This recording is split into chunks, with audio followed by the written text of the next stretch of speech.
Hey guys, it's Bike from Japan. This video introduces the camera event CP+2023 held in Japan. CP Plus was held offline for the first time in 4 years, so I went to see it. First of all, my impression of going to CP Plus was that I was able to touch a lot of products and get various inspirations, so it was very good. I hope you can get a small taste of the atmosphere. I entered the CP Plus venue. I will briefly introduce each booth in roughly the order above. The camera maker's first booth will introduce Sony. A large number of Alpha series products are on display.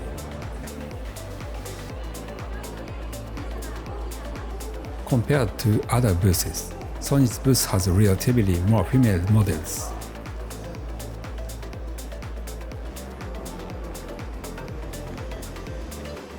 Let me hold FX6. It looks good. It doesn't look as heavy as it looks.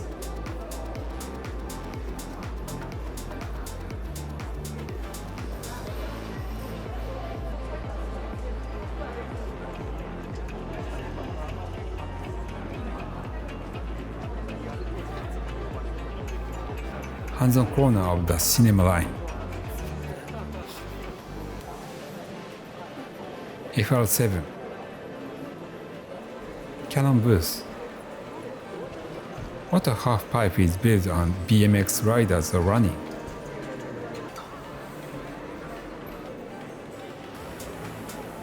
Printers were also on display. PowerShot Peak and automatic camera. Lenses for VR. There was a VR experience space. Nikon booth.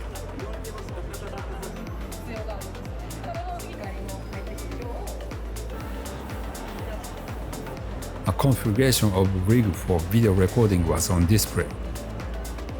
Hands-on space. It also appeared that hands-on video shooting is available.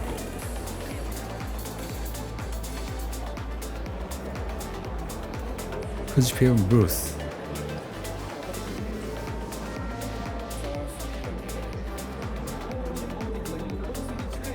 Fujino cinema lenses. The more expensive Fujino cinema lens.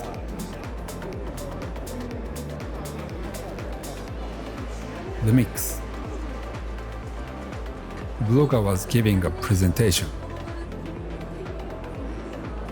Next is the Olympus OM system. This is the manufacturer's booth, but it wasn't really worth seeing. Insta360. I guess this is a 360 degrees camera for professional use. Very interesting design. The first lens maker booth will introduce Sigma. There are many lenses on display.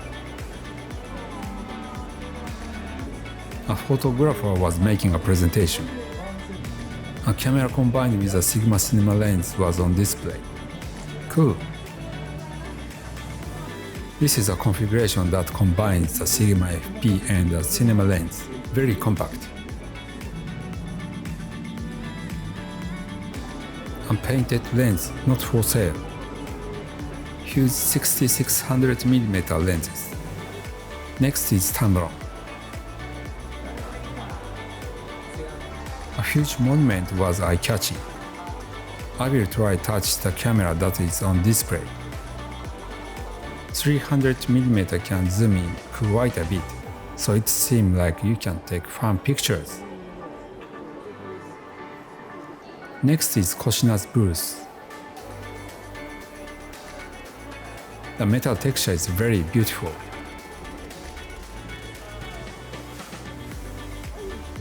I found a 50mm f1 lens with RF mount.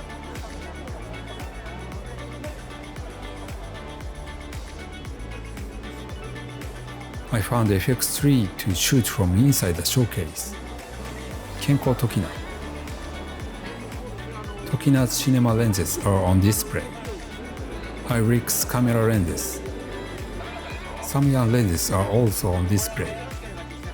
Tokina reflex lens, very small. Kenko filters, of which I have many.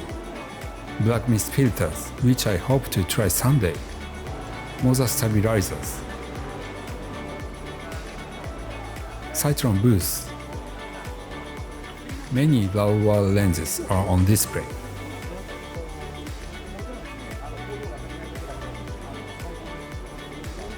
Lenses from a manufacturer called KamLan are also on display. Next is the SIRUI booth. SIRUI cinema lenses are on display. I found FX3 cage. There are also many heads on display. The first booth of the filter maker will introduce marumi. A large number of marumi's magnetic filters are on display. It seems that there are many lineup of magnetic filters. In fact, I have K&F concept magnetic filter attached to the lens I am shooting right now. This is how the K&F concept magnetic filter looks when attached.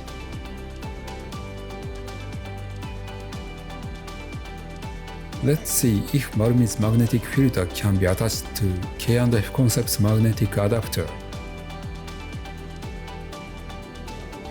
I was able to attach it without any problem at all. Moreover, the marumi filter is thinner. This seems to be good product.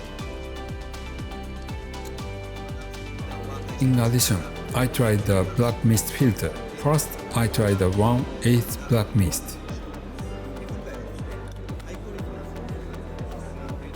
I couldn't see much difference on the camera monitor, but on the computer, I can see the difference.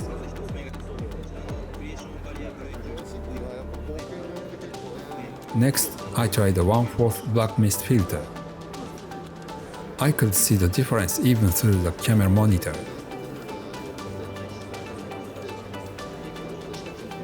It is hard to decide if it is better with black mist or without.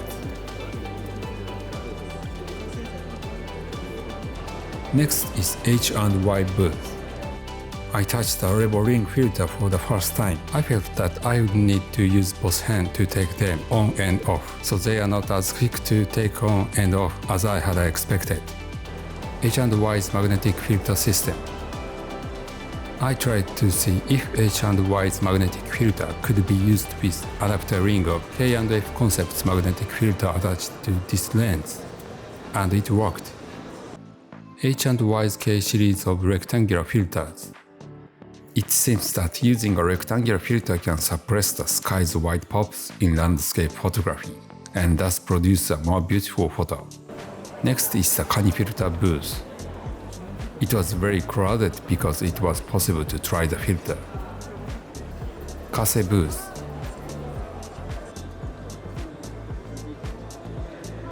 The first booth of the photography auxiliary equipment manufacturers will introduce Leofoto. Colorful tripods. A very intriguing table. I found a new mini tripod I had never seen before called MT-04. It is a 3-stage system and quite large. This looks good. They plan to release it next month. Next is iFootage. There is a wide variety of video shooting equipment, and it's a lot of fun. Motorized slider with pan function. I want one.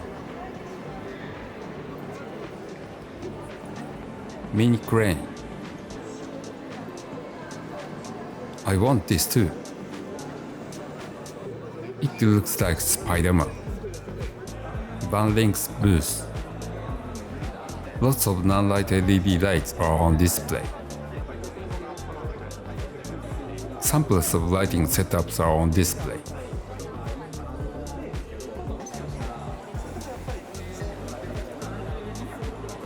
A lovely small LED lights from ZHIYUN. ZHIYUN stabilizer. I touched ZHIYUN Crane M2S with FX30 installed. It is very small, but holding it with one hand all the time, it seems to be tiring.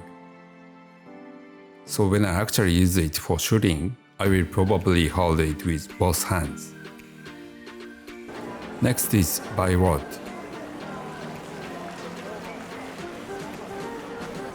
They seem to be selling a monopod that is ridiculously long.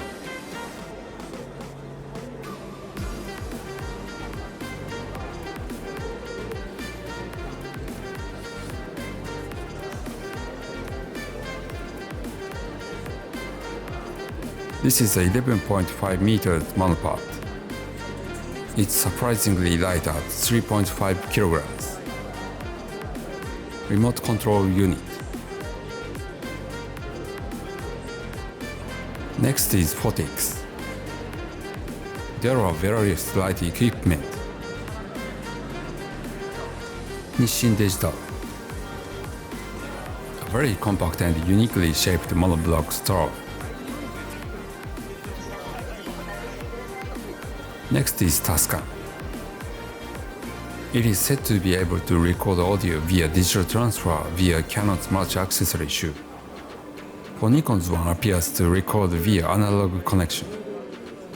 An example of configuration with a shotgun mic in stereo is shown. I also mounted a condenser microphone in stereo for room shot, so I feel very familiar with it. Next is the Atmos booth.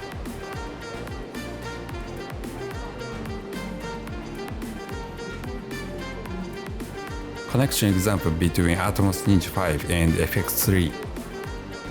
Image vision booth. Many Falcon products are displayed. Next is the booth of a company called ULLED. They seem to sell accessories specialized for wildlife photography. This appears to be a remote control system. I guess this is a rig to be fixed to a car door. The first accessory maker booth will introduce Ginch. The manufacturer is called three-legged thing. The design is very stylish. Optic, which I use habitually. I still use it today. 9 solutions. I have one clamp and it is very high quality. Think tank.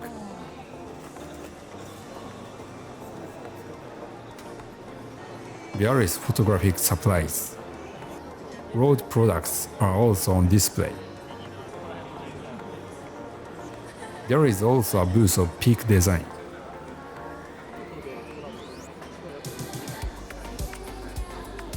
Wandered, a camera back manufacturer.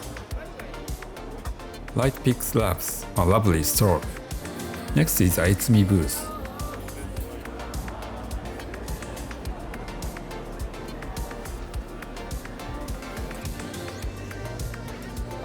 King's booth.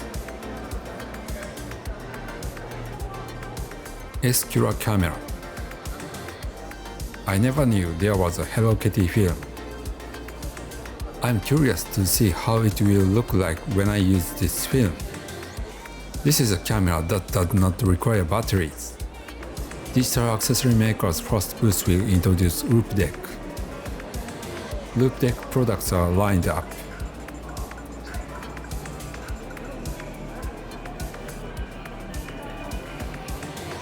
Loop Deck CT. Next is Synology's booth. This will allow you to build a high-capacity NAS. RAID booth. A product of Taiwanese storage manufacturer called Ixaset. It seems to be measuring some kind of speed. The transfer rate seems to be fast enough to be used for cinema cameras. I found an interesting and unique design of free head called Aspen Ball Head. Booth of a manufacturer called Next Rage. They displayed memory cards and other products. Booth of manufacturer called Suneast. This seems to be a manufacturer of memory cards and storage devices. The first booth of other optical equipment manufacturers will introduce ProMiner.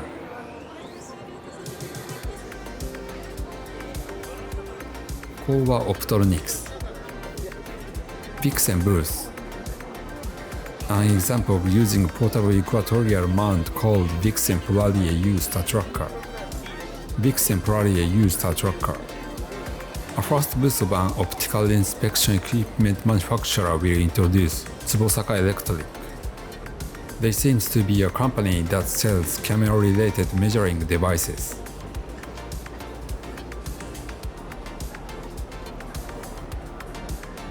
They have a lot of very interesting equipment.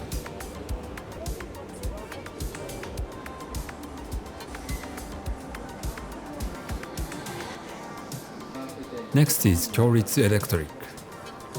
They also have a lot of very interesting equipment.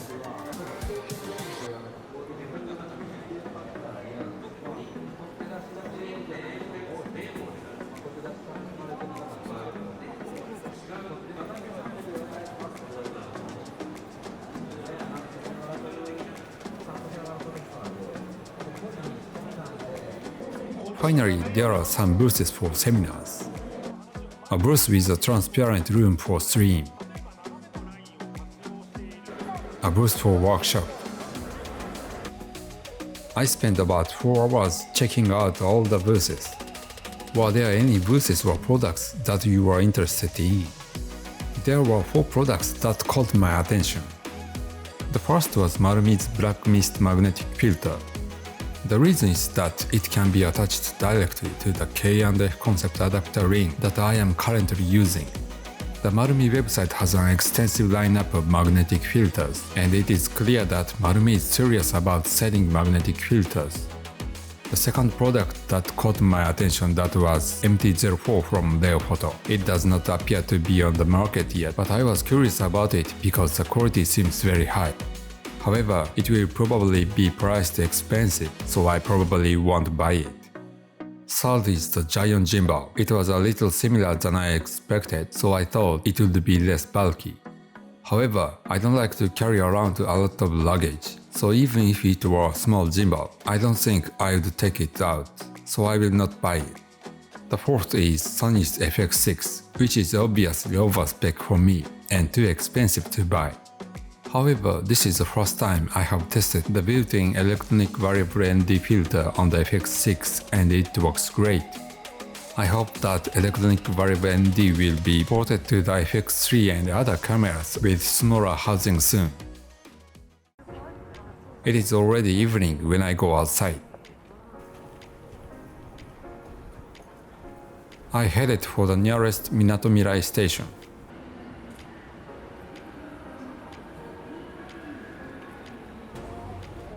I was hungry, so I went into a cafe before boarding the train. To my surprise, a monitor was installed. The quantity is very small for the price. I tried using the monitor.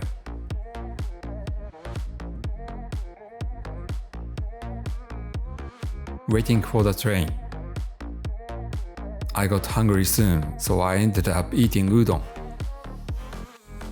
I hope you find this video useful. Thank you for watching. If you like this video, please thumbs up and please subscribe to my channel. Please also subscribe to my socials.